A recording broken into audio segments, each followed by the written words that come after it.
Bueno, buenas tardes a todos, todas, a todes. Es un placer para la Fundación Ebert y estar realizando esta actividad en conjunto con el CEPA. En esta oportunidad nos encontramos para discutir un tema que ambas organizaciones e instituciones entendemos como central en esta coyuntura, que es el impuesto a las grandes fortunas, y en este contexto como una posibilidad para redistribuir y una opción para, una herramienta para salir de la crisis. En este encuentro nos están acompañando Svenja Blanke, que es la representante de la Fundación Ebert en Argentina y también es directora de la revista Nuso, Julia Estrada, Gustavo García y Hugo Yasky, que está unos minutos demorado en diputados, pero enseguida va a estar con nosotros y con nosotras en este encuentro. Para iniciar, le doy la palabra a Svenja Blanke, que nos va a dar unas palabras de bienvenida. Muy buenas tardes y muy bienvenidos y bienvenidas a todos y todas, especialmente a nuestros panelistas de hoy, a Julia Estrada y Gustavo García, y obviamente también Hugo Yasky, quien se va a sumar un poco más tarde. Hoy, en el día de las elecciones en Estados Unidos, la cuna del capitalismo moderno, justo hoy queremos mirar un tema de enorme importancia para nuestras sociedades y los sistemas económicos en cuales vivimos. Las fortunas y grabar estas fortunas a nivel nacional. En nuestro caso, en Argentina. ¿Por qué proponemos el tema? Obviamente porque dentro del contexto nacional existe la propuesta de ley que ya está en la Cámara. El contexto económico de Argentina en la etapa pre-COVID ya era complejo y difícil, y en 2020, en este año, en relación con la pandemia, la situación local se agravó. Más allá de la cuestión de la deuda, la economía argentina muestra una preocupante evolución de la pobreza ya previa a los impactos de la cuarentena y la pandemia. En diciembre de 2019, por ejemplo, arrojó ya 35%. Adicionalmente, en los últimos años se redujo el nivel de poder adquisitivo de los salarios y en 2020, por la pandemia, tampoco ha mejorado. Así, las políticas sociales y de emergencia generadas por el virus son muy importantes para un país con tanta desigualdad como Argentina. Pero hay que financiarlo y por ello hay que planificar medidas nuevas. Pero también queremos debatir el tema porque internacionalmente es un tema político que está ganando fuerza y que requiere la atención de fuerzas políticas que quieren cambios en favor de la transformación justa, social e igualitaria de nuestras sociedades. Desde marzo, por primera vez en mucho tiempo, medios mainstream hasta medios liberales empezaron a hablar de la importancia del rol del Estado y de la redistribución. Y también empezaron a hablar del tema de los impuestos sobre la renta y la riqueza. Quiero decir que no es un tema argentino nomás, es internacional. Es de nuevo en la agenda de América Latina. Y tiene que estar en la agenda porque gran parte de los países latinoamericanos tienen cargas tributarias inferiores a otras regiones de similar PIB per cápita, y en los sistemas tributarios latinoamericanos la imposición sobre el patrimonio es débil y ha sido históricamente de reducida importancia. Y eso a pesar de la enorme brecha de desigualdad social y desigualdad desde una perspectiva de género también. Como Fundación Friedrich Ebert, una fundación alemana cerca del Partido Socialdemócrata, me gustaría subrayar que actualmente Alemania no tiene un impuesto al patrimonio, porque fue borrado en 1997. Pero lo que sí hay, por ejemplo, es el impuesto a la herencia. Se estima que alrededor del 80% de los patrimonios son por herencia en Alemania. Además, el año pasado, el Partido Socialdemócrata alemán propuso de nuevo reintroducir el impuesto al patrimonio para fortunas superiores a los 2 millones de euros. Pero no obstante, el partido de Angela Merkel, de la canciller, lo rechaza y dijo que no es el momento. Pues así, mirar y poner en la agenda la política tributaria es altamente importante. Necesitamos más informaciones, datos, más investigación, más participación de la sociedad civil y cuestionar la idea dominante de políticas macroeconómicas. Por ello, estamos muy contentas por acompañar al Centro de Economía Política Argentina en la investigación del impuesto a las fortunas y presentar hoy avances y debatirlo en este espacio político con ustedes, con Julia, con Hugo y con todos ustedes. Así, muchas gracias a todos por estar acá y te paso de vuelta la palabra, Majo. Bueno, para empezar entonces con las presentaciones, vamos a escuchar a Julia Estrada. Julia es doctora en Desarrollo Económico por la Universidad Nacional de Quilmes, es directora del Grupo Banco Provincia y es la directora del Centro de Economía Política Argentina. Julia, te escuchamos. Hola, ¿cómo están? Buenas tardes a todos. Un honor estar en esta charla y además con dos mujeres presentándola, Esvenia y Majo, que realmente vienen haciendo un trabajo que me parece súper interesante en la Fundación Friedrich Ebert, fundación a la cual le venimos siguiendo el paso hace años, y me parece que esta definición de este 2020 con objetivos de investigación en relación a la desigualdad, a la progresividad tributaria, a la distribución del ingreso y a la riqueza, el tema que a veces lo conceptualizamos pero no lo medimos o nos cuesta avanzar en términos más cuantitativos. Bueno, me parece que es un acierto desde el punto de vista de la definición de las líneas de investigación, y para nosotros del Centro de Economía Política Argentina es, bueno, súper importante construir una alianza desde el punto de vista de la investigación y desde el punto de vista de las preocupaciones para esta Argentina, con lo cual esta charla me parece que también corona un proceso de trabajo que está en marcha, que todavía no terminó, de hecho hay que meterle todavía todo noviembre, pero que también va a dar como fruto, y también tiene que ver con esta charla, un documento sobre el impuesto a las grandes fortunas, la discusión en el mundo del impuesto a las grandes fortunas en más de un país, fundamentalmente mirando Europa Occidental y mirando también América del Sur y Estados Unidos, país que efectivamente hoy elige presidente, y que paradójicamente en estos últimos meses, lo contaba recién fuera del aire, podríamos decir, ha emergido en varios estados la discusión sobre grandes fortunas. Hay una demanda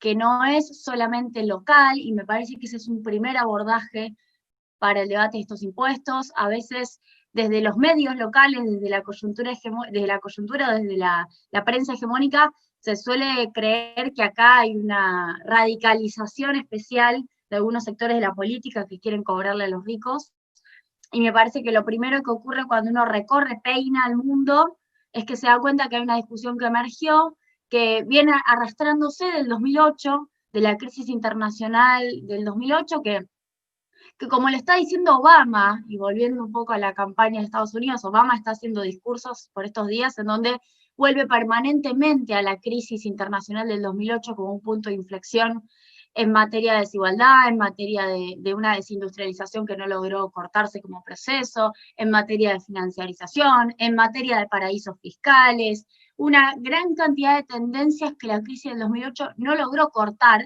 a pesar de haber sido una crisis muy fuerte y atravesó, podríamos decir, a todo el mundo occidental, y que al contrario, desde 2008 para acá, y esto es un poco el marco de nuestra pregunta de investigación, ¿qué fue lo que pasó? Del 2008 para acá, hemos encontrado quizás algunas tendencias más bien aisladas, de intentos de progresividad, de intentos de gravamen a los ricos, de intentos de restituir alícuotas antes más altas, porque cuando uno mira a Europa lo que encuentra es una búsqueda de quiero ir hacia atrás, quiero ir a lo que teníamos en la posguerra, quiero ir a las alícuotas más altas del impuesto a la renta, a lo que había en su entonces, en aquel entonces, y cuando mira América Latina lo que mira es un debate en donde dicen, che, Europa está discutiendo más progresividad cuando nosotros supuestamente somos los que más presión fiscal tenemos, y cuando nos comparamos nos damos cuenta que no es así. Es decir, América Latina no es que propone ir hacia atrás, sino que propone mirar a Europa y decir, vamos a un sistema tributario más progresivo, más ordenado, obviamente más simplificado, que también es nuestra discusión.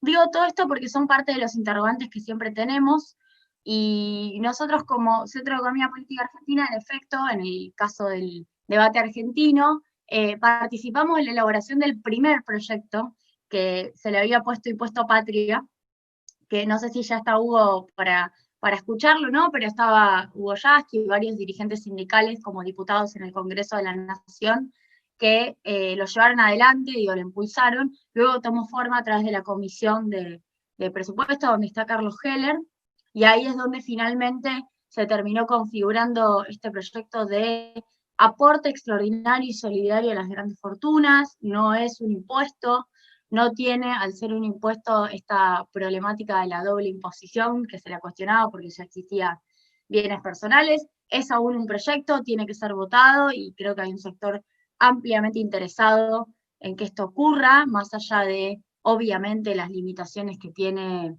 el debate de coyuntura en relación a la discusión de la riqueza, lo sabemos todos muy bien, y me parece súper importante que Argentina avance en este proyecto, porque en algún punto va a ser vanguardia para otros fenómenos que están ocurriendo también en la región. En el caso de Chile, el proyecto está en comisión, es también un proyecto de gravamen a grandes fortunas que busca concretarse, que busca avanzar. Tuvimos una noticia con relación a Bolivia, con la victoria, obviamente, de Luis Arce, que fue uno de los que en campaña propuso que este tipo de discusión tenía que ser parte del proceso boliviano, y al menos en declaraciones públicas ya dijo que debería implementarlo en el marco de su gobierno, posiblemente está pensando en el año que viene. Tenemos esta semana una noticia, estos últimos días, una noticia en el caso de España, en donde encontramos que Unidas Podemos logró, en el marco de la coalición con Pedro Sánchez, modificar las escalas más altas del impuesto a la renta, que sería el impuesto a los ingresos, o acá el impuesto a las ganancias, mal dicho, ¿no? Sería el impuesto a los altos ingresos, agregándole progresividad arriba y reactualizando grandes fortunas. Tenemos el caso de Dinamarca, en donde efectivamente pareciera que la discusión aparece por estos días, además de otros casos, no los voy a mencionar a todos, en donde ha habido propuestas en el mes de abril. Tenemos el caso de Rusia, un país que es muy interesante, el caso de Rusia, un país que prácticamente no tiene progresividad tributaria, y hizo un sistema que se llama flat tax, un sistema chato en materia de cobro de impuestos, precisamente a la salida de la Unión Soviética, con la caída del muro, rediscutieron su sistema, y una de las cosas que hizo Putin fue empezar tibiamente a mejorar la progresividad en el marco de la pandemia, subiendo 2 puntos más el gravamen a la renta de 13 a 15%, y bueno, el combate, por ejemplo, de Rusia, que es el combate de muchos otros países,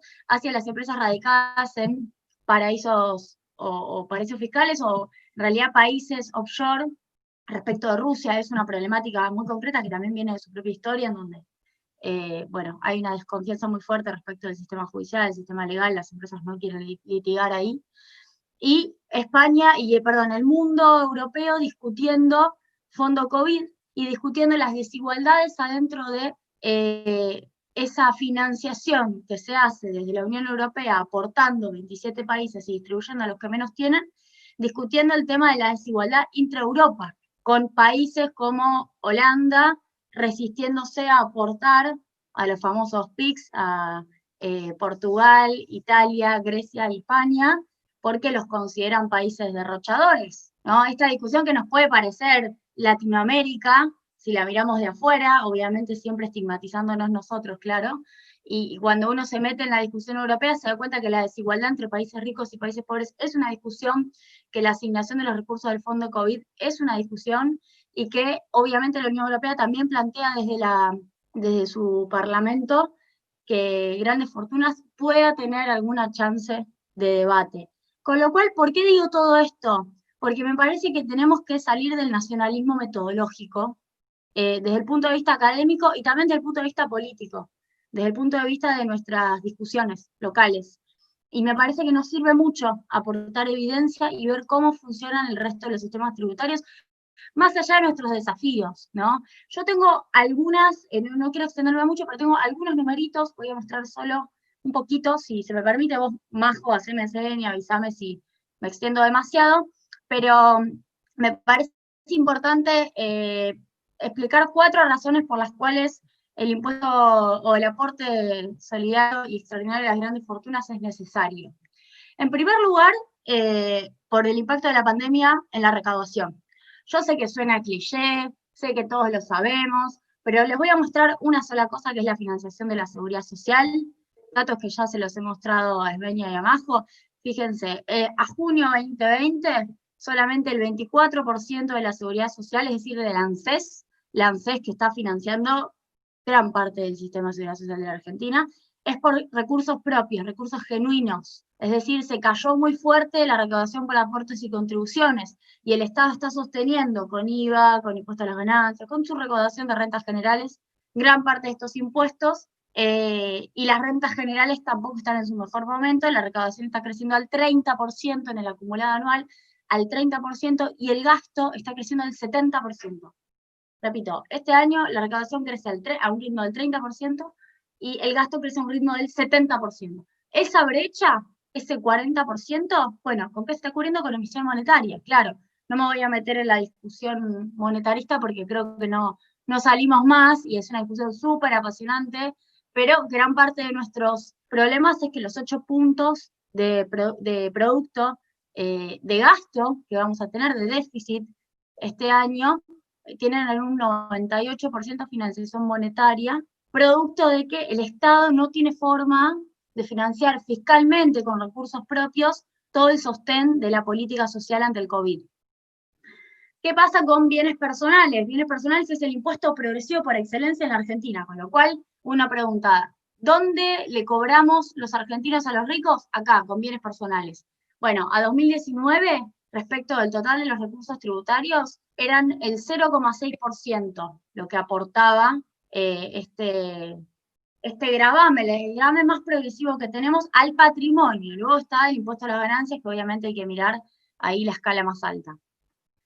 ¿Qué más? ¿Es poco o es mucho lo que se recaudaría con impuesto a las grandes fortunas, con el aporte extraordinario por única vez? Bueno, no es tan poco. Fíjense que son 300.000 millones de pesos, considerando, obviamente, la suma del proyecto que se plantea, 12.000 personas, la alícuota que se propone y demás. Y si se fijan, los recursos de bienes personales en 2019 actualizados por inflación serían 43.000 millones de pesos este año, con lo cual, bienes personales, ¿por qué lo comparo? Porque es el impuesto progresivo comparable con grandes fortunas, lo más cerca es eso, porque es al patrimonio. Bueno, igual, grandes fortunas, por ser por única vez, más que supera a lo que se recauda en un año por impuesto a los bienes personales, que son al patrimonio, a los inmuebles, a los activos, a los plazos fijos, a todo tipo de inversión, aunque ahora hay un proyecto de Martín Guzmán para desgravar inversiones en pesos ahí. Bueno, ¿por qué? Y acá me parece importante, los niveles de concentración. Hay un argumento de Piketty, voy primero con el argumento, bueno, no lo tengo acá. Hay un argumento de Piketty en su libro El Capital del siglo XXI que dice, cuidado porque cada vez que vamos a discutir impuestos a la propiedad o impuestos a los ricos, lo primero que nos van a decir es, con eso ustedes no van a lograr recaudar mucho, no van a lograr resolver los problemas fiscales del Estado. Y una de las primeras cosas que dice Piketty es, no sé si ese es el principal objetivo en muchos casos, sino que es más bien una regulación de la brecha entre ricos y pobres. Lo que te permiten los impuestos a los ricos es limitar ese despegue, esa, si se quiere, esa desconexión de los ricos respecto de la coyuntura económica o de la realidad económica.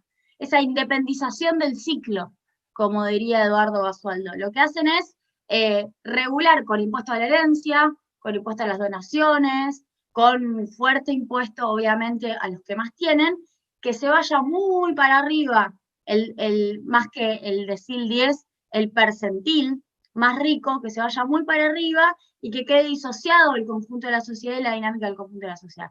Bueno, los niveles de concentración en Argentina y en el mundo son también una invitación a discutir estos impuestos. Este dato quizás lo saben, me parece que hay que, obviamente, refrescarlo. Hay una frase acá de Funes de Rioja, que lo dijo en septiembre, que es tener 200 millones de pesos es tener un poco más del promedio. Bueno, yo diría no tan así. Si uno se fija, 12.946 personas participan un 0,04% respecto del total de los mayores de 18 años, con lo cual no son un poco más del promedio, son una escasa minoría, son el 0,04%, ¿no? Y acá hicimos una breve estimación, 440 personas, es decir, el 0,01% de la población argentina, tiene cerca del 10% de las propiedades declaradas en el impuesto a los bienes personales. Y el dato que ya sabemos que estuvo circulando, casi el 84% las tiene offshore, es decir, no las tiene declaradas en Argentina. Con lo cual, hay toda una caracterización sociológica para hacer en ese punto. Tercero, la solidaridad como concepto rector, volver a recuperar este concepto. Julia, no, te iba a decir que estamos ya llegando a los últimos minutitos. Dale, esto ya lo había dicho de Piketty. Les quería mostrar el tema de la progresividad y la regresividad tributaria. Fíjense, en Argentina los impuestos progresivos están en celeste, los impuestos regresivos están en rojo. Básicamente tenemos una mayor regresividad, es decir, gran parte de la recaudación, sobre todo si se fijan después del macrismo, el 60% de la recaudación se compone de impuestos regresivos al consumo, el IVA, por ejemplo, el impuesto al cheque, ingresos brutos, mientras que lo que resta, obviamente, suma 100, son los famosos impuestos progresivos, y ahí tenemos fundamentalmente ganancias, y hemos puesto también retenciones, con lo cual mayormente lo que recaudamos se los cobramos a los que menos tienen, por eso también hay que discutir solidaridad. Avanzo un poquito y les voy a mostrar esto que es un adelanto del informe. Los ejemplos de desarrollo tienen más progresividad tributaria que América Latina. Esta es una interesante base de Price, en donde lo que vemos es, por ejemplo, las alícuotas máximas normativas en impuestos a la renta individual, al patrimonio, a la herencia y a las donaciones. Y uno mira Europa, obviamente a más intensidad de rojo, mayor alícuota, más alta en relación al impuesto a las ganancias, en castellano argentino, que en realidad se debería llamar impuesto a la renta. Ahí vemos Finlandia, Luxemburgo, Austria, también Portugal, Grecia, Francia, países con una fuerte incidencia de la alícuota máxima de la renta personal. Finlandia tiene el 55%. A ver, voy acá, les muestro rápido. Bueno, Alemania 45%. Estamos hablando del impuesto a la renta, la alícuota más alta. Holanda 49,5%. En fin, no lo voy a leer todo. Austria 55%, Francia 45% más una sobretasa. Y luego tenemos en gran parte de estos países impuesto a la herencia e impuesto a las donaciones. Como ustedes sabrán, en Argentina la dictadura eliminó el impuesto a la herencia y el impuesto a las donaciones. Con lo cual es todo, bueno, es todo un desafío para nosotros discutir este tipo de tributación, considerando que en muchos casos es mirar a nuestros ejemplos de desarrollo. A los países proponen como camino para el desarrollo, ya sea que si te gustan los nórdicos, tenés un ejemplo del nórdico, si te gusta Europa occidental, en la zona, en la península ibérica, te gusta Portugal, España, tenés un ejemplo, te gusta Francia, también tienes un ejemplo, Alemania es también un ejemplo, Reino Unido es más ejemplo que cualquier otro país. Con lo cual, con esto cierro. Yo creo que es un tema para profundizar, para escribir, para divulgar. Hay muy poco, última línea, hay muy poco escrito, menos de lo que uno cree. Lamentablemente no es un tema tan trabajado como a veces uno piensa. Se pone a buscar bibliografía y cree que va a encontrar un montón. No aparecen los datos, aparecen menciones, quizás muy abstractas. Con lo cual creo que va a ser un buen aporte hacer este informe a la coyuntura argentina. Así que muchísimas gracias y te devuelvo la palabra, Majo.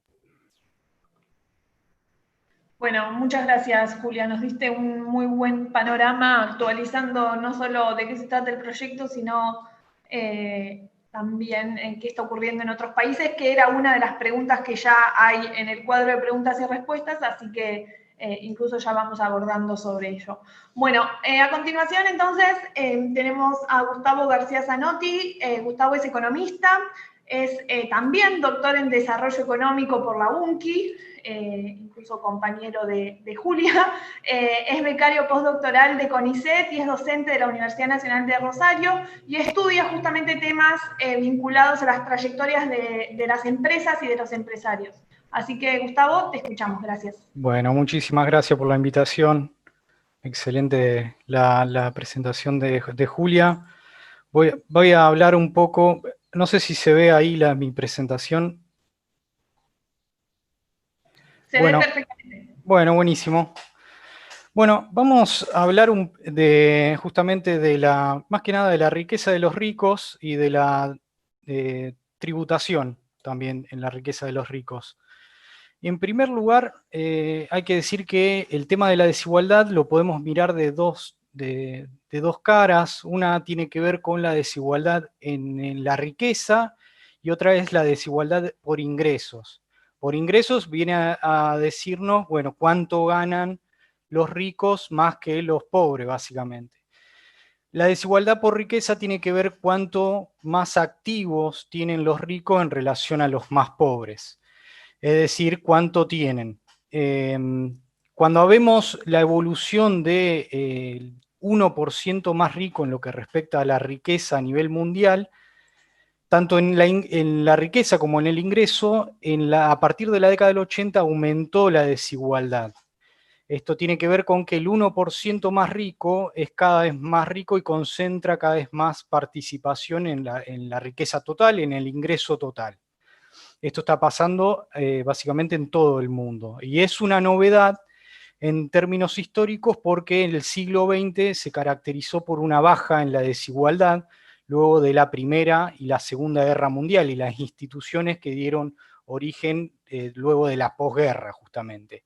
Entonces, una novedad a partir de la década del 80 que aumente a nivel mundial la desigualdad tanto en la riqueza como en el ingreso.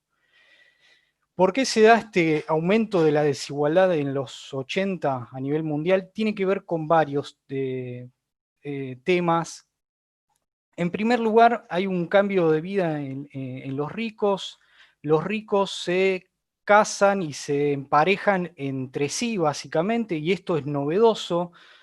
Se da un emparejamiento selectivo y se crean castas, es decir, los ricos se casan con personas que tienen el mismo nivel de riqueza, con personas que tienen el mismo nivel de formación, y se crean castas, son cada vez más ricos y bueno, aumenta justamente la desigualdad.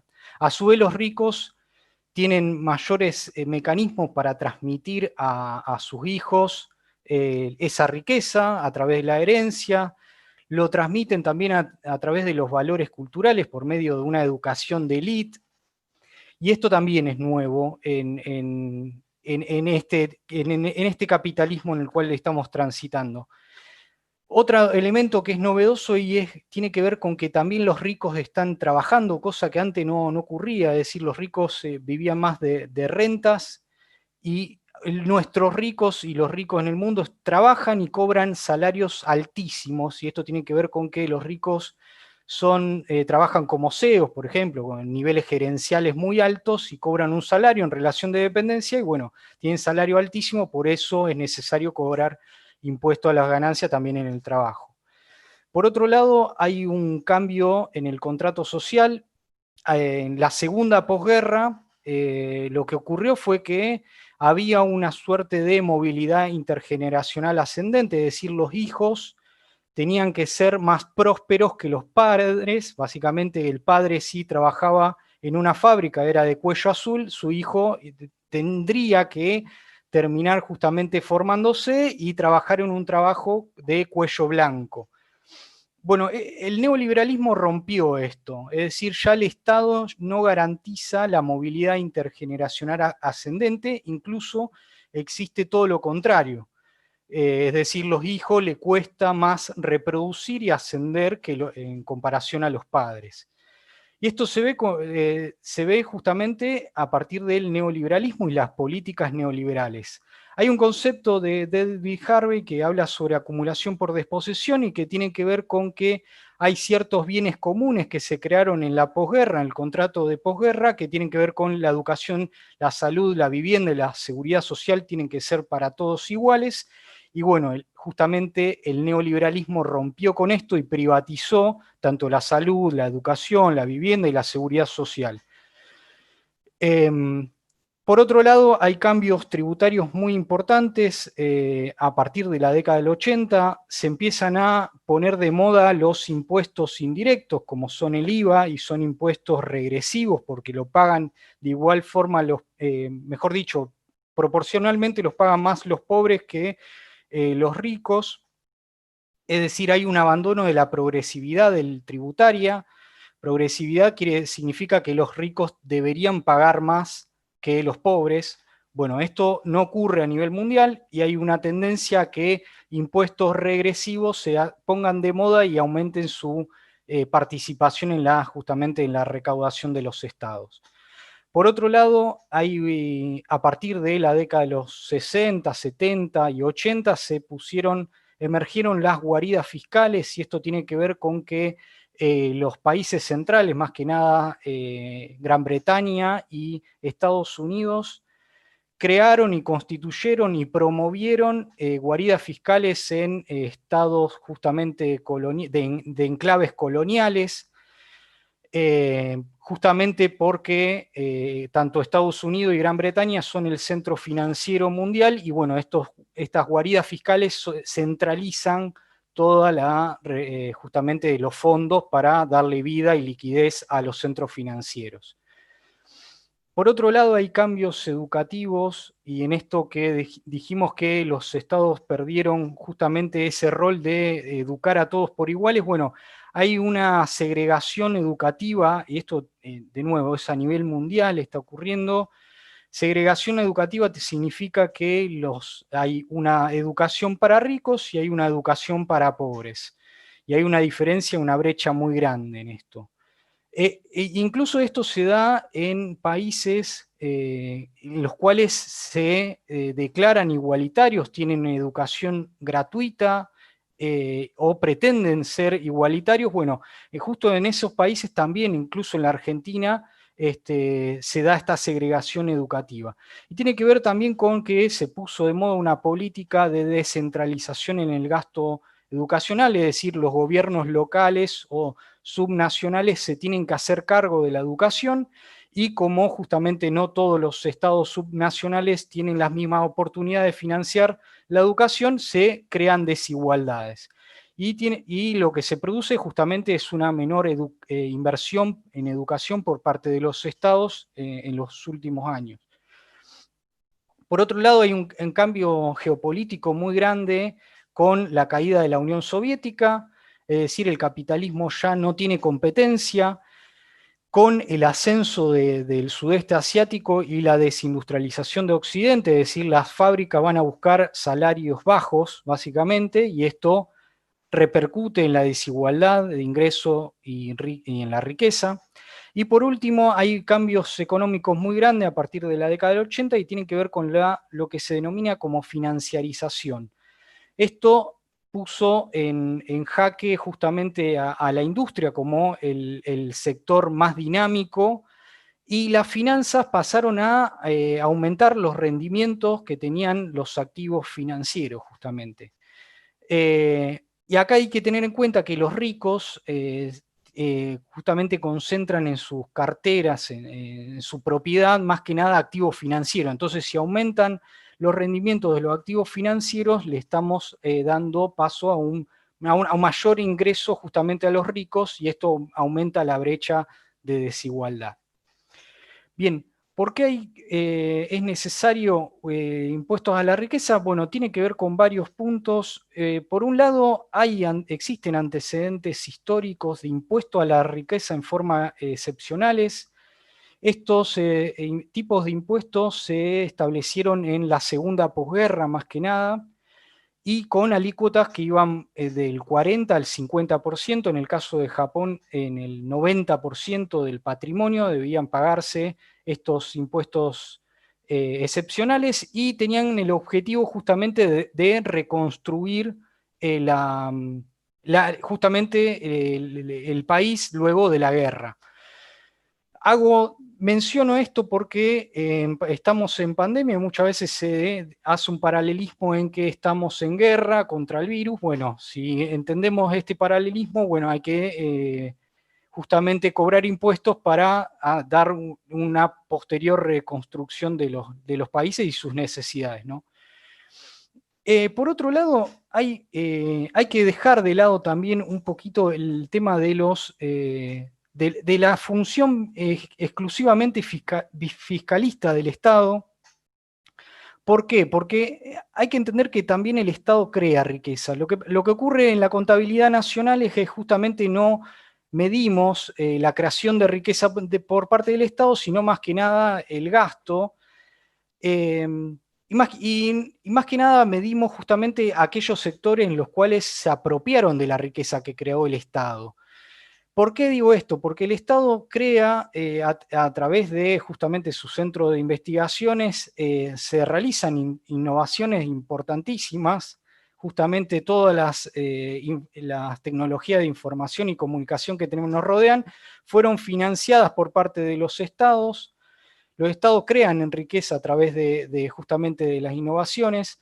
En nuestro país podemos hablar de tener como ejemplo al sector de oleaginosa, por ejemplo, que justamente no por nada es el sector más dinámico de nuestra economía y justamente no por nada es uno de los sectores más potentes a nivel mundial. Y tienen que ver con que en las últimas décadas el Estado, a través del CONICET, transfirió tecnología a todas las empresas aceiteras, y esto aumentó las capacidades productivas de la Argentina. Digo, si el Estado crea riqueza, por ende debería poder justamente cobrar un impuesto a la riqueza.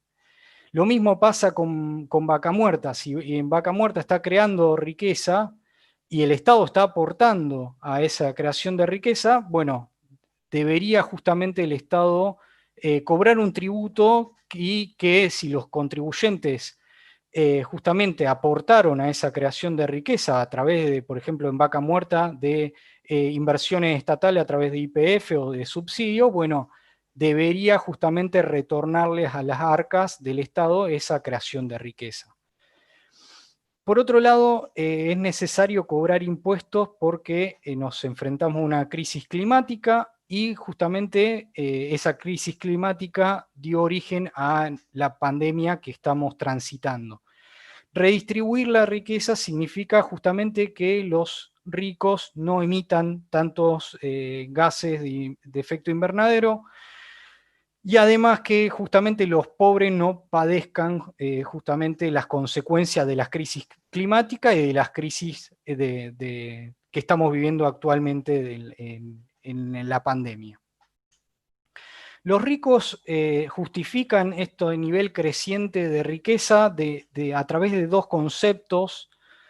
Uno de ellos entienden que la concentración de riqueza en pocas manos tiene una utilidad social, es decir, es útil a toda la sociedad, no solo a los ricos. Dicen que si se concentra la riqueza en pocas manos, sirve justamente para poner en movimiento toda la rueda económica de la Argentina y de todos los países, a través justamente de la inversión. Es decir, la inversión privada pone en funcionamiento todo el andamiaje de la economía, según argumentan los ricos, y esta inversión privada justamente lo que hace es que derrame hacia toda la sociedad en generación de empleo, en generación de ingresos, en impuestos que se van a cobrar a futuro.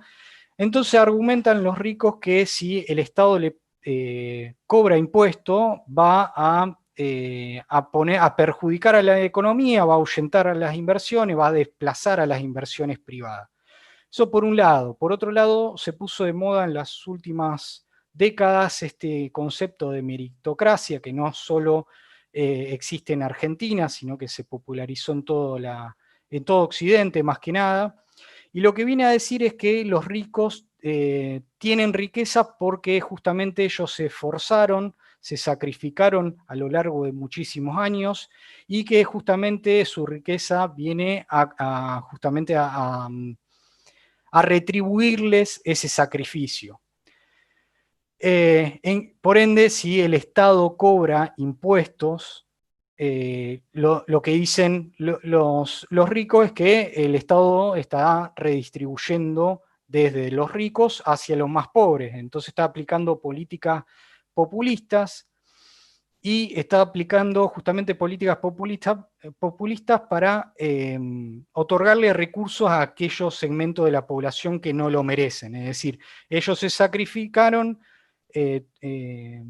a través de un esfuerzo continuo, y el Estado le está dando a través de políticas sociales, recursos a aquellos segmentos de la población que no lo merecen.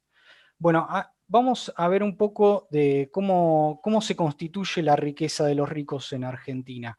Lo que se ve en este gráfico es el patrimonio del conjunto de personas que declararon más de 200 millones de pesos y dónde lo tienen ubicado, como esto en relación a lo que el dato que había dado Julia. ¿Dónde lo invierten? Bueno, primero los ricos, el conjunto de personas que tienen más de 200 millones de pesos, lo invierte en activos financieros, en depósitos, en inmuebles, en créditos, en bienes muebles y en empresas por último. ¿Dónde se encuentran estos activos? Bueno, la gran mayoría de los activos financieros están en el exterior, la mayoría de los depósitos de los ricos están en el exterior, la mayoría de los inmuebles de los ricos están en el exterior. Y una minoría justamente nos habla de la capacidad, de la contribución que tienen los ricos en el aumento de la capacidad productiva, que es esta participación que tienen en las empresas, en el capital social de las empresas.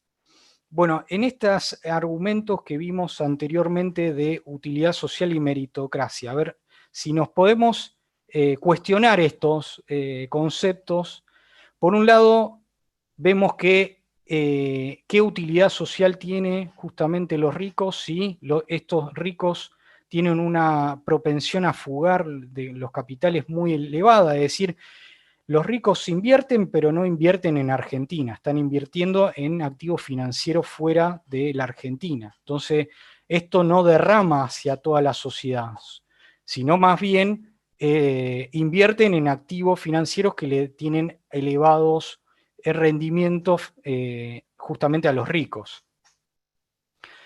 Y no en activos financieros en la Argentina, muchas veces son activos financieros que están en guaridas fiscales, más que nada, o en depósitos que se encuentran en guaridas fiscales.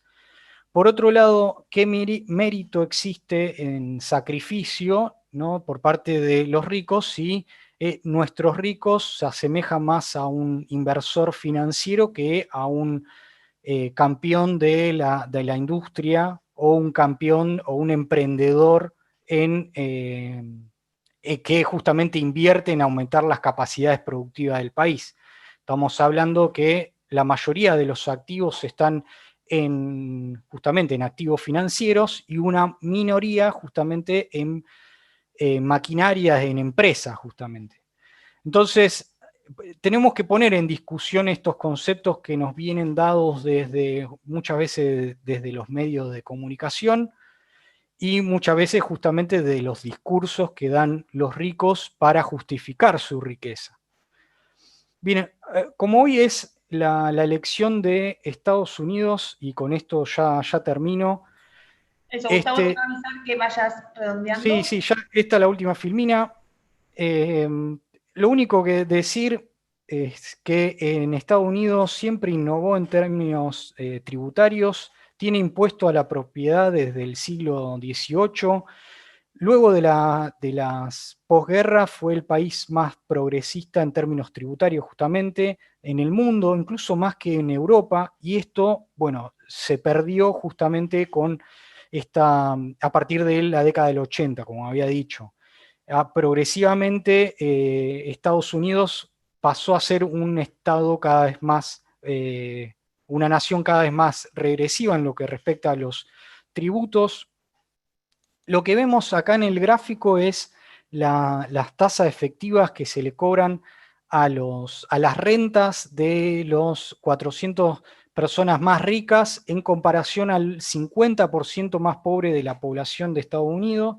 Lo que se ve es justamente que los ricos, estos 400 ricos, cada vez pagan menos impuestos. Y a su vez, la novedad es que a partir de la década del nuevo milenio, esto se emparejó, es decir, los 400 más ricos pagan prácticamente lo mismo que el 50% más pobre, y incluso en los últimos 4 años lo que ocurrió fue que los 400 más ricos pagaron menos impuestos incluso que el 50% más pobre. En Estados Unidos se discutió por primera vez un cobro de impuesto a la riqueza en términos federales, porque los impuestos a la propiedad son locales. La propuesta es de Elizabeth Warren, tiene que ver con justamente alícuotas 2% a la fortuna más de 50 millones, 3% a las fortunas de más de 1.000 millones, pero a su vez hay un ítem bastante interesante que a colación de lo que se viene discutiendo en Argentina, que es un exit tax, quiere decir que si las contribuyentes que son justamente millonarios se quieren ir del país para no pagar estos impuestos, se le cobra una tasa del 40% de su patrimonio, y en lo cual inhabilitaría a que estas fortunas se vayan del país. Esto en colación de que acá en Argentina se está discutiendo de que todos los argentinos se vayan justamente a Uruguay para no pagar impuestos. Bueno, eso era un poco el panorama de Estados Unidos, así que muchísimas gracias. Bueno, muchas gracias, Gustavo, muy interesante. Ahí están, bueno, los libros que fuiste mencionando en la exposición. Sí, si quieren leer algunos de estos temas, ahí lo tienen para... A ver. Gracias. Ahí está. Bueno, sí, muy interesante también el aporte, creo que eso complementó muy bien lo que mencionaba Julia, esto, ¿no?, de analizar cómo se conforma la riqueza de los ricos y que entender eso nos sirve para desmontar un montón de mitos que existen, que circulan con respecto al impuesto a las grandes fortunas y en qué sentido principalmente esto contribuiría a que no se invierta en el país y todos estos discursos. Y también creo que fue algo que dijiste al pasar, Gustavo, pero me parece el aporte que mencionaste, no solo con respecto a cómo el impuesto a las grandes fortunas tiene que ver con contribuir a la justicia social, a la justicia fiscal, pero también tiene una parte de justicia ambiental. Me parece que eso es algo interesante para retomar. Bueno, y por suerte aquí llegó Hugo Yasky, que seguramente todos ya conocen, que es una referencia en el campo sindical. Hugo es secretario de la CTA de los Trabajadores desde el 2006 y fue secretario general de CETERA y actualmente es diputado nacional. Hugo, bienvenido, muchas gracias por estar aquí. Estuve escuchando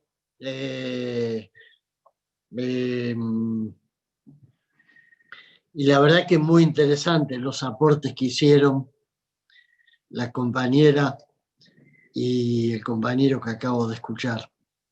La verdad que ha sido muy completo.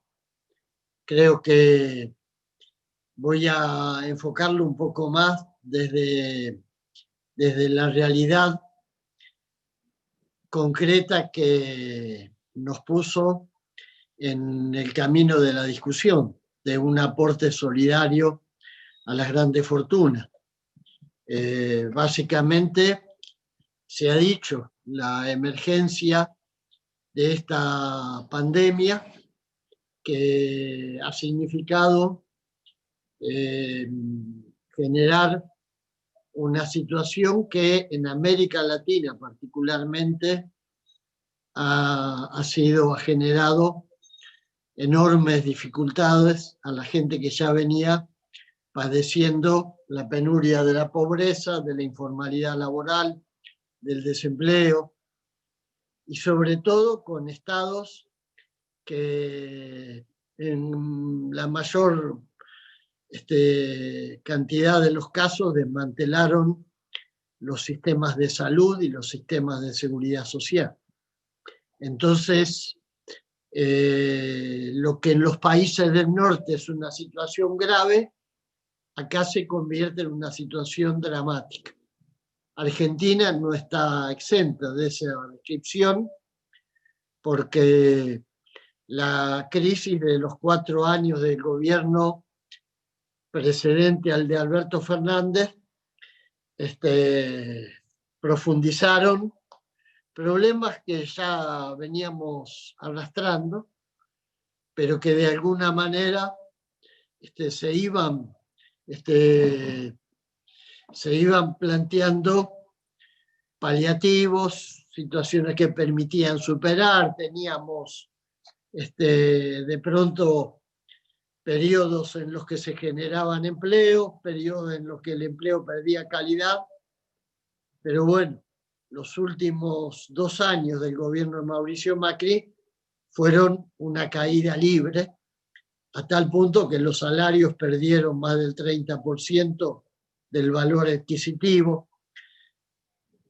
Se generó un cementerio de 25.000 pymes aproximadamente, una caída brutal en los niveles de empleo y además un endeudamiento que nos tomó con las defensas muy bajas en el momento que llega la pandemia a la Argentina. Nosotros teníamos una economía con inflación y recesión al mismo tiempo y un Estado que tuvo que empezar a volcar recursos para evitar que se generara una especie de efecto dominó a partir de la profundización de la recesión con la caída del empleo. Ahí aparecen las ATP y aparece también la IFE, porque mucha gente no estaba ni siquiera en situación de ser asistida con el soporte del salario. Y dentro de los que reciben la IFE, mucha gente no estaba ni siquiera inscripta para poder recibir ayuda social, que este fue un drama que también enfrentamos. Esto hizo que surgiera la necesidad de plantear una fuente de obtención de recursos y, por supuesto, cuando uno empieza a enfocar en el mapa social cuál es el sector que está en condiciones de hacer un aporte, solamente encuentra esa franja pequeña que se describía antes, que no llega al 1% de los poseedores de grandes fortunas personales y que proporcionalmente, tal cual sucede en los Estados Unidos de Norteamérica, son los que menos contribuyen al sistema recaudatorio del argentino, porque en la Argentina prevalece el impuesto al consumo popular, el impuesto a los salarios, como se denomina el impuesto a la ganancia, y otras formas de impuestos que todas tienen que ver con los sectores medios y con los sectores más humildes. Tal cual lo explicaba el compañero que me antecedió, la famosa historia de que esa riqueza llena la copa y derrama, generando beneficios a los que están abajo. Está claro que si algo demostró el macrismo es que el derrame es hacia los paraísos fiscales, y se veía en el cuadro precedente, que es muy claro. Ese derrame hacia los paraísos fiscales no es neutro, no es neutro. Genera como contrapartida la deuda externa, porque hace falta el respaldo de dólares circulando dentro del país para que esa fuga pueda efectivamente ser garantizada, que es lo que explica sobre todo el último tramo del endeudamiento, es decir, financiar, hacer sustentable, hacer sostenible sería la palabra, la fuga de capital. Visto con esta lógica, se explica por qué en las encuestas de opinión el 70%, el 65% en otras, el 63% en otras de la población entiende como justo y necesario un gravamen a las grandes fortunas personales. Pero el problema está en que esos sectores tienen un inmenso poder de lobby, tienen poder de fuego sobre la economía y van además alimentando fundaciones, centros de estudios, tanques de ideas, grandes medios de comunicación, ONGs, financiadas con una parte ínfima de esa concentración de la riqueza, pero que cuando ellos la activan para generar una lluvia ácida sobre la sociedad, suele tener una potencia enorme. Y fue lo que pasó a partir de que empieza a aparecer en los medios de prensa la idea que se estaba impulsando de un impuesto o de un gravamen o de un aporte solidario sobre las grandes fortunas personales. Empiezan las tapas de diarios como Clarín y La Nación, empiezan los editorialistas de la televisión con su prédica, se empieza a hablar de golpe de la propiedad privada, de que estas son políticas que tienen un desvío populista, una propensión a poner en tela de juicio la propiedad privada, que son confiscatorias, que matan la gallina de los huevos de oro, como acá se explicaba antes, esa famosa frase que tanto la repiten. Y lo cierto es que en el marco de las grandes turbulencias económicas que se empiezan a gestar, sobre todo desde hace 4 meses, con la presión de los mercados, como le denominan a los grandes grupos financieros y a los grupos de inversionistas, mesas dineristas locales, cuevas y operadores financieros, se empieza a producir una presión muy grande, tratando de hacer una jugada que le significa a estos grupos ganar en 2 sentidos, porque se da la paradoja de que al mismo tiempo que con esta corrida cambiaria van generando un objetivo que persiguen, que es desgastar a un gobierno popular. ¿Por qué desgastarlo? Y porque un gobierno popular desgastado se torna un gobierno más proclive a la capitulación. Un gobierno debilitado, erosionado, surgido del voto popular,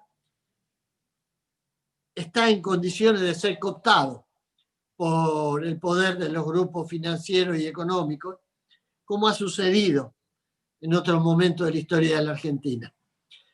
Pero además se da la paradoja de que también ganan, porque sus grandes fortunas están en dólares.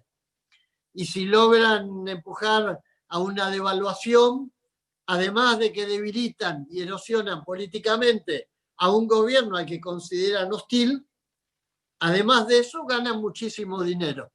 Es decir,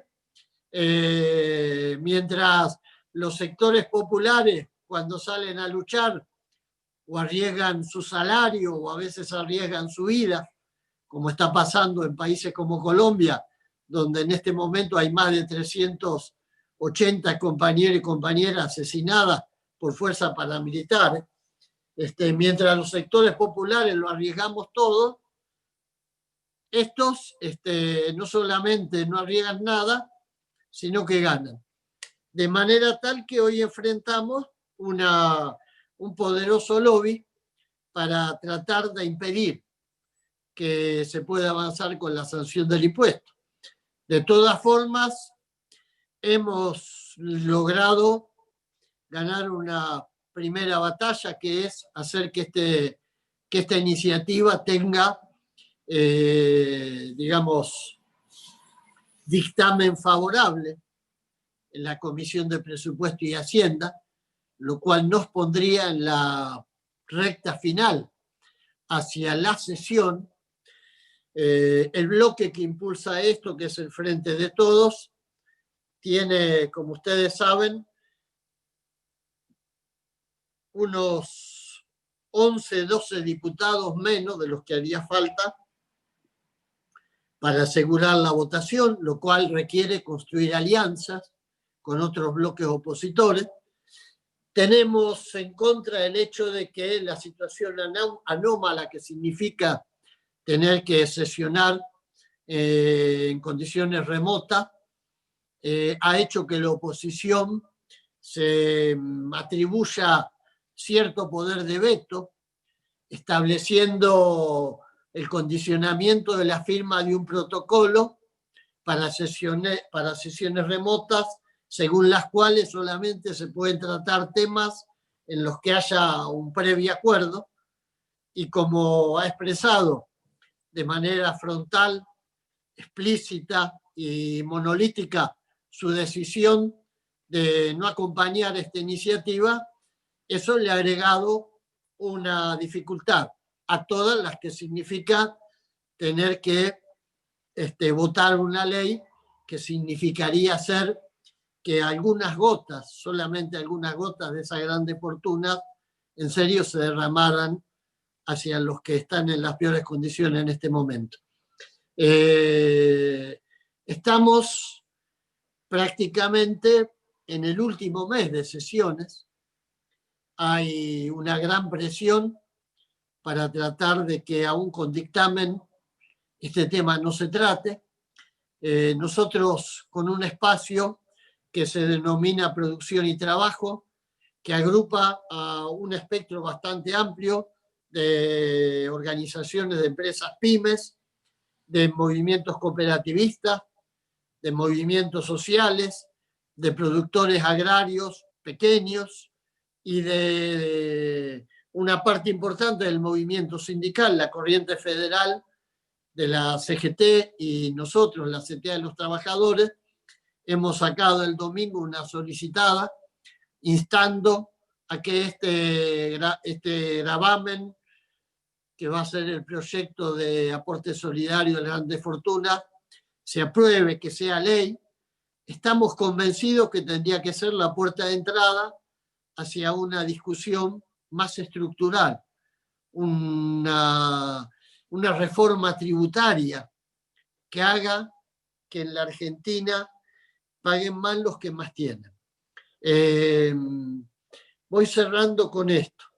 Los grupos del poder económico, que son avisadores de los grandes medios de comunicación y en algunos casos dueños de los grandes medios de comunicación, han logrado instalar la idea de que en la Argentina es asfixiante la presión tributaria, de que en la Argentina todos pagamos muchos impuestos. Y la verdad es que esa es una verdad media, que como toda verdad a medias es una gran mentira. A medias porque es cierto, hay una presión tributaria relativamente fuerte sobre la clase media y sobre los sectores populares, pero no hay una verdadera presión tributaria sobre los patrimonios de aquellos que poseen grandes riquezas, ni mucho menos sobre sus activos financieros, ni sobre las empresas.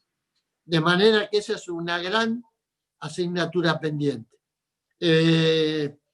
Por supuesto, fíjense ustedes, ha ido ahora a conversar con el presidente de la Nación, los representantes de la Asociación Empresaria Argentina, los de la sociedad rural, los del complejo agroindustrial, todos van con el punto, con el núcleo duro, que es bajar la presión tributaria. Es decir, que no solamente se oponen a que haya un gravamen extraordinario, sino que además postulan la necesidad de que la presión tributaria baje.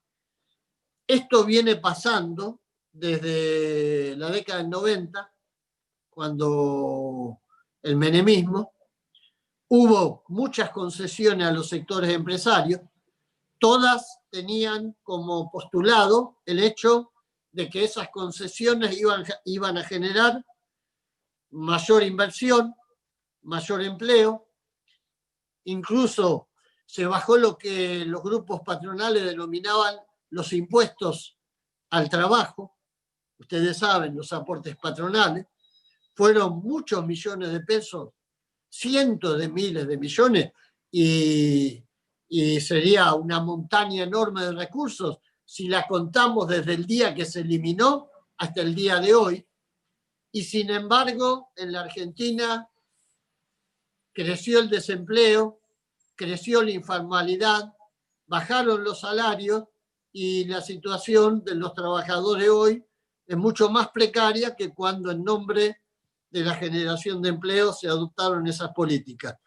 Así que la verdad que, además de lo que dicen estos grandes y poderosos grupos que representan los tiburones del empresariado financiero y del empresariado agroindustrial y de los dueños de las energéticas, además de lo que dicen, es un problema también lo que hacen, porque disparan munición pesada, no se dan por enterados de que vivimos un mundo en la pandemia, no se hacen cargo del país en el que se enriquecieron, hoy necesitaría un aporte de ellos, les da lo mismo la penuria de millones de personas, y creo que, bueno, es la naturaleza depredatoria de este capitalismo que ha devenido en una suerte de, sobre todo en la Argentina, de capitalismo muy financiarizado, que además, como lo demostraba tanto Julia Estrada como el compañero que estuvo antes, tienen ese deporte, una especie de deporte nacional, que es eludir el pago de impuestos, pero además depositar sus excedentes en forma de dólares en las guaridas fiscales. Creo que tenemos por delante una batalla muy importante y estoy convencido que no vamos a poder no solamente superar esta coyuntura si no tenemos la posibilidad de establecer otro tipo de justicia tributaria, sino que creo que se van a achicar mucho los márgenes de acción de los gobiernos populares si realmente no podemos revertir esta fuerte presión y este lobby que desarrollan estos sectores. Bueno, este es más o menos el cuadro que quería transmitir. Bueno, muchas gracias, Hugo. En tu análisis, de todas formas, fuiste también respondiendo a algunas de las preguntas que hay de las personas que nos están escuchando. Voy a comentar así a grandes rasgos algunas preguntas, porque hay muchas que van en el mismo sentido. Pido disculpas de antemano porque no voy a ser muy fiel a las lecturas que han hecho, a las personas que nos preguntan, ¿no? Pero para tratar de englobar así varias preguntas, y hacemos una rondita de respuestas y cada uno retoma lo que le parece más atinado. Claramente hay muchas preguntas que se hacen con respecto a la situación política, que Hugo, bueno, ya algunas cuestiones fue comentando, pero hay preguntas que indagan sobre por qué un aporte solidario por única vez y no algo que se pueda sostener en el tiempo. Hay muchas personas preguntando acerca de si efectivamente se va a poder tratar este año. Bueno, había algunas preguntas con respecto a los votos que Hugo ya mencionó también cómo está eso. También hay alguien que comenta sobre por qué la demora en llevar el proyecto al Congreso, que estratégicamente menciona la persona que hizo la pregunta, el comentario, perdón que no recuerdo el nombre, pero que evalúa que hubiera sido mucho más factible tal vez al inicio del ASPO, que fue cuando empezó a estar en agenda con mucha fuerza el tema. Esas, bueno, preguntas más concretas con respecto a en qué situación está actualmente el proyecto que ya tiene dictamen de la comisión. Después hay preguntas con respecto a Julia, especialmente, si conoces en la región, si hay conoces alguna experiencia que esté funcionando bien de impuesto a las grandes fortunas, de qué país que podríamos tomar como ejemplo. También se preguntan sobre el impuesto a las herencias, por qué no podría volver el impuesto a la herencia. Después quisiera leer textual una pregunta. Guillermo pregunta, dice, algunas de las quejas respecto al impuesto a las grandes fortunas tienen que ver con la imposición sobre el capital productivo dueños de empresas. Si bien no comparto la queja, sí hay un punto en cuanto a la diferencia con otras riquezas que están en propiedades mayormente inmobiliarias, que están muy subvaluadas y por lo tanto no entran en este impuesto y pagan menos de bienes personales. ¿No se está incentivando impositivamente la inversión, especulación inmobiliaria que luego deriva en situaciones como la de Guernica? Preguntan. Bueno, hay muchos comentarios que no voy a llegar a leer, así podemos comentar. Esperen que lea alguna otra. Bueno, hay comentarios sobre la necesidad de llamar a un plebiscito en este momento también, para poder tener más apoyo popular sobre esta propuesta. Bueno, ahí, a grandes rasgos. Tal vez si ustedes estuvieran leyendo las preguntas y creen que pueden responder alguna otra, les pido por favor que la tomen, pero a grandes rasgos serían esos comentarios.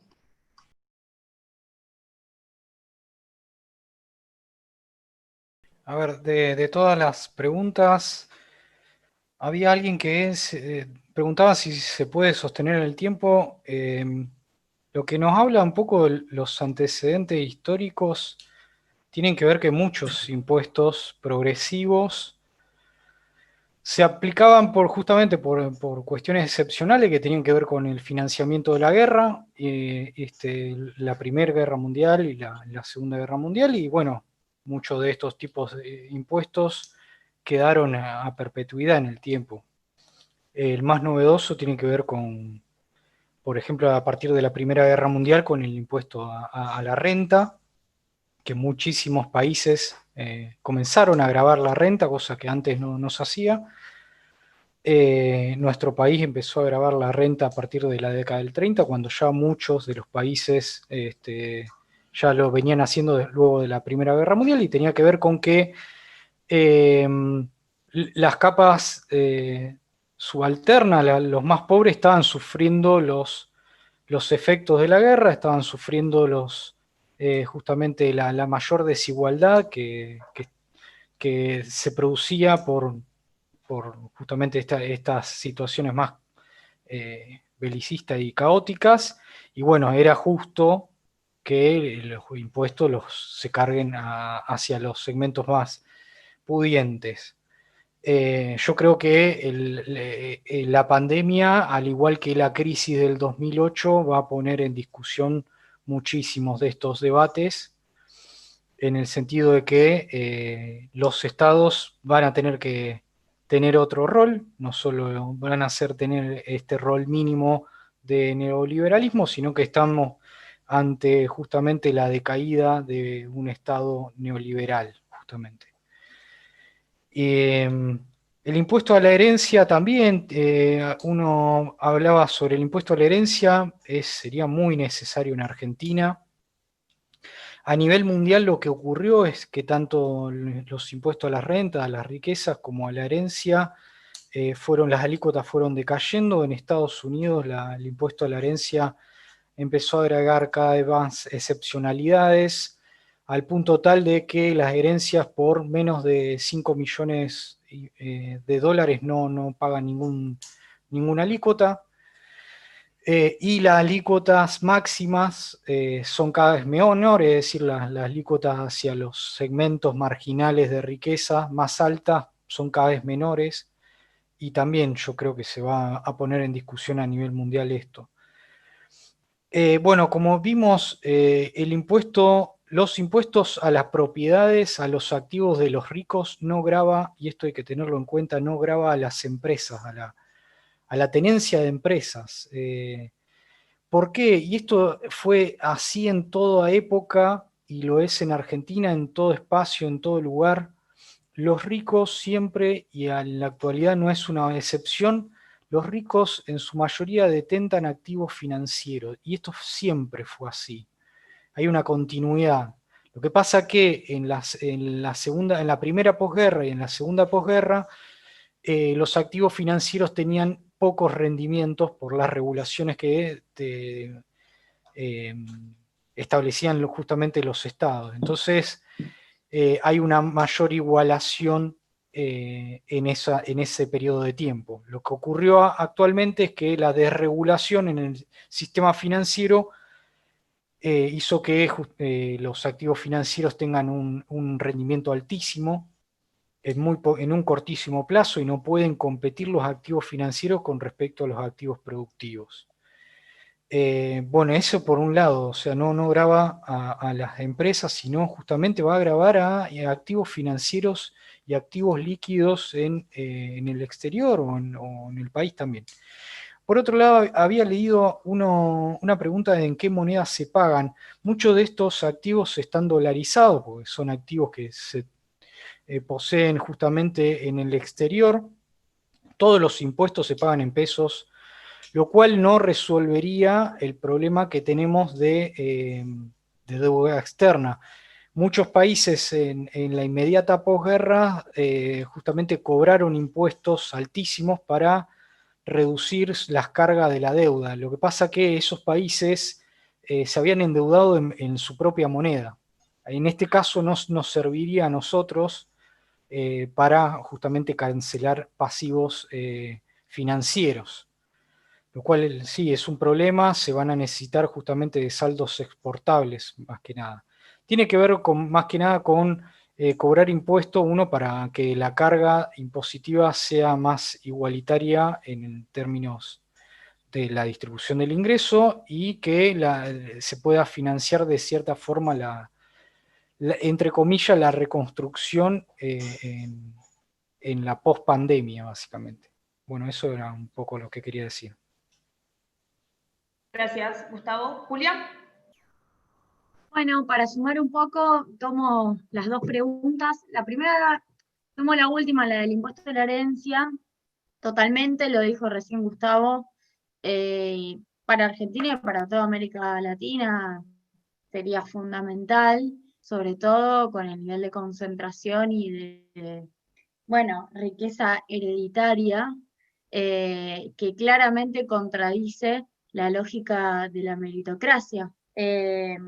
Como dice, voy a citar a Rinconet, que todas las mañanas se encarga de contarnos que en realidad la meritocracia de varios ricos es haber elegido la cigüeña correcta, ¿no? Y ese es en realidad el problema de gran parte de América Latina, y la herencia es una forma de concatenación, generación tras generación, de la riqueza, que nada tiene que ver con la propia lógica del capitalismo emprendedor, entre comillas, o capitalismo que se desafía a sí mismo e innova. De hecho, Piketty en su libro también, y es muy interesante, se encarga de explicar por qué además un impuesto al patrimonio y a la herencia termina, en términos criollos, depurando, filtrando a los ricos solo herederos de los ricos que emprenden. Con lo cual, hasta en términos estrictamente capitalistas, con este tipo de impuestos vos te quedás con la clase capitalista que innova y que busca aumentar su riqueza, no solamente que la heredó y la sostiene. Me parece interesante para la propia lógica de funcionamiento del capitalismo, en donde pareciera que la innovación es lo fundamental. Y de hecho, se suele plantear que si uno se encarga de atacar este tipo de concentración de la riqueza, va a afectar a la economía, va a afectar la tasa de inversión, va a afectar la posibilidad de crecer. Bueno, podríamos decir que no, podríamos decir que lo que hacemos es un estímulo para que innoven, inviertan y crezcan, porque de otra manera estos impuestos se comen las fortunas parasitarias. Es interesante pensarlo de esa manera en relación al impuesto de la herencia y a las donaciones, porque, atención, pasa mucho en Europa, están los dos impuestos, pero hay muchas deducciones y bonificaciones. Aparece la manera de evadir, en realidad más de evadir, de eludir, que es la donación en vida.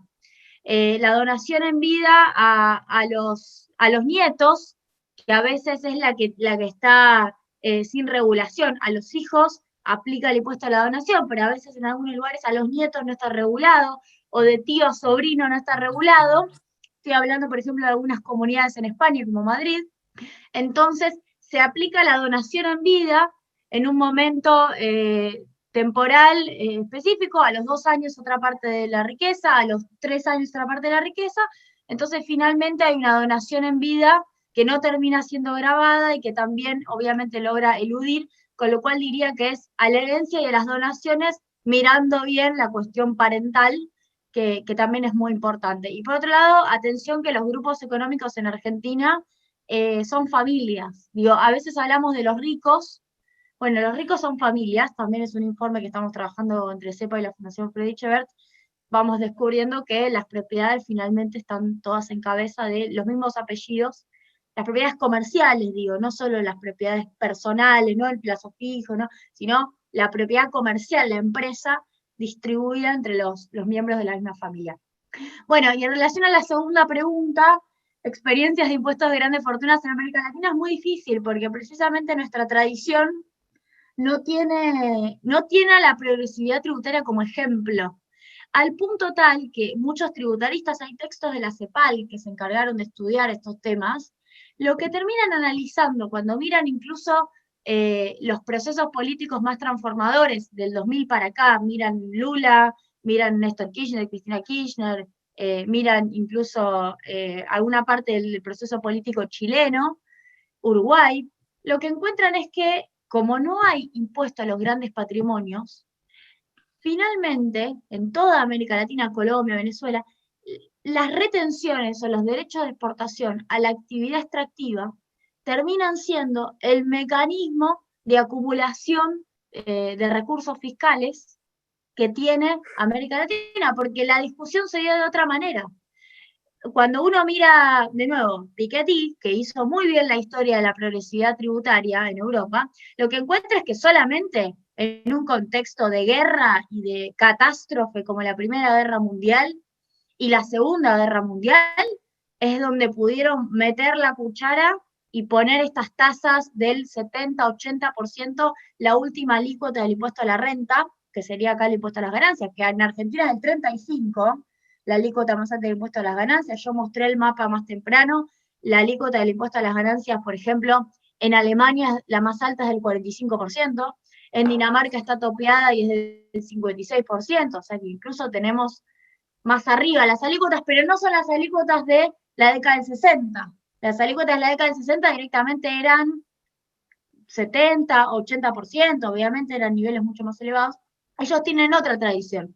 Nosotros en América Latina no hemos tenido esa progresividad, no hemos tenido, además, no hemos atravesado esas guerras en donde se dio la posibilidad de discutir el rol del Estado de esa manera, pero sí hemos avanzado con derechos de exportación que además aparecieron como algo interesante con la demanda china de commodities, tanto desde soja, digo, commodities agrícolas como minerales, como también petróleo. Y esto tampoco es algo primitivo de América Latina. Cuando uno mira Noruega o Rusia, se encuentra la superposición entre impuesto a la renta corporativa y derechos de exportación hidrocarburífera. Los países hidrocarburíferos cobran derechos de exportación muy fuertes. Entonces, me parece que en Argentina y también en América Latina la discusión es bastante nueva y creo que nos sirve subirnos un poco, conectar un poco nuestra discusión con la que está ocurriendo en otros países, porque cuando uno mira las otras discusiones y hasta los otros valores, dice, claro, acá nos arrancamos los ojos por un aporte solidario extraordinario por única vez, y allá todavía con las modificaciones, las deducciones, las bonificaciones que les aplicaron a Europa, siguen teniendo normativamente algo bastante más progresivo que lo que tenemos nosotros. Con lo cual, bueno, interesante hacer estos estudios a mi criterio, y en Argentina, además, crítica a los medios, la información no llega.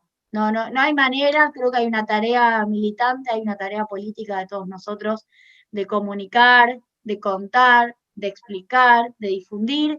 Nadie la va a hacer por nosotros, es nuestra tarea, es nuestra responsabilidad, porque la información no llega, no circula, e incluso en el mundo académico, si suele haber investigaciones, quedan en un círculo a veces medio cerrado, en donde hay que ir a buscarlas, traerlas, decodificarlas y militarlas. Y me parece que este tipo de charlas con Bueno, con el CEPA, que es un centro de estudios que nos dedicamos a eso, básicamente, con la Fundación Friedrich Ebert, la verdad es que para eso es muy importante, y la articulación sindical, por eso creo que está la presencia de Hugo es fundamental, más todavía por su rol en el Congreso, es fundamental. Si no son los trabajadores, las y los trabajadores los que lo impulsan, no hay otro sujeto que lo pueda hacer, más todavía en Argentina con las chances que tenemos por el peronismo y un frente de todos tan amplio.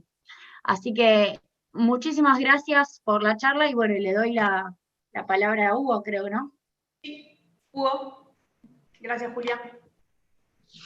Bueno, creo que es muy importante lo que señalaba Julia.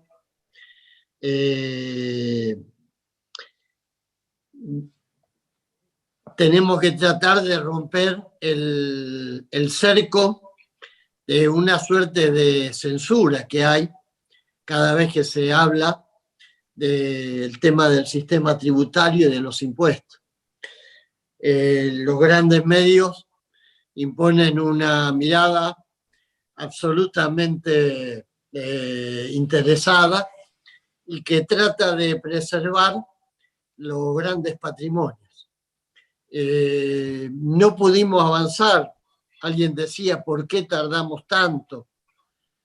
Y tardamos tanto porque hay que enfrentar intereses que se corporizan en un bloque opositor, en grandes medios de comunicación, en corridas cambiarias, en presiones de grupos de inversionistas, en presiones de grupos empresarios y muchas veces en la propia idiosincrasia de quienes manejan la economía y que piensan que este tipo de discusiones, en un momento en el que se quieren aquietar las aguas de la economía, en un momento en el que se quiere salir de esta zona de turbulencia, en realidad lo que hacen es generar más turbulencia. Y así que ese es el escenario. Por supuesto, ustedes vieron hace no mucho la oposición intentó judicializar el funcionamiento del Congreso, eso se pudo destrabar. Así que bueno, va a haber o vamos a hacer un intento. Cuando digo vamos, me refiero a todos los que estamos convencidos de que este aporte solidario tiene que votarse, porque además pensemos que sería una ley que le daría destino específico a esos recursos. No quedaría al arbitrio del manejo del Ministerio de Economía.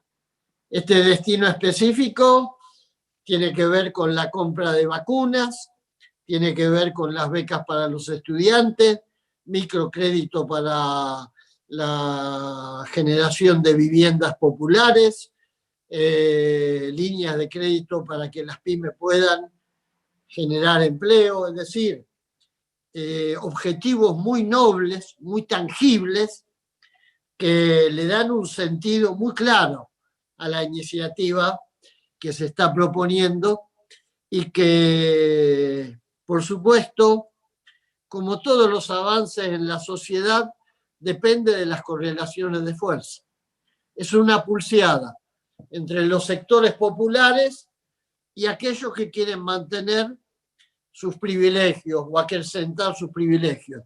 Así como en algún momento, frente a la emergencia del COVID, muchos imaginaron que esto iba a ser una oportunidad para hacer más justa la distribución de la carga, otros muy poderosos imaginaron que esta es la oportunidad que tienen para terminar definitivamente de consolidar esta desigualdad en el reparto de la riqueza y de la renta, que hace que, bueno, nuestros países en América Latina sigan sin encontrar la posibilidad de un despegue económico. Pero bueno, estamos en esa lucha y nadie va a bajar los brazos.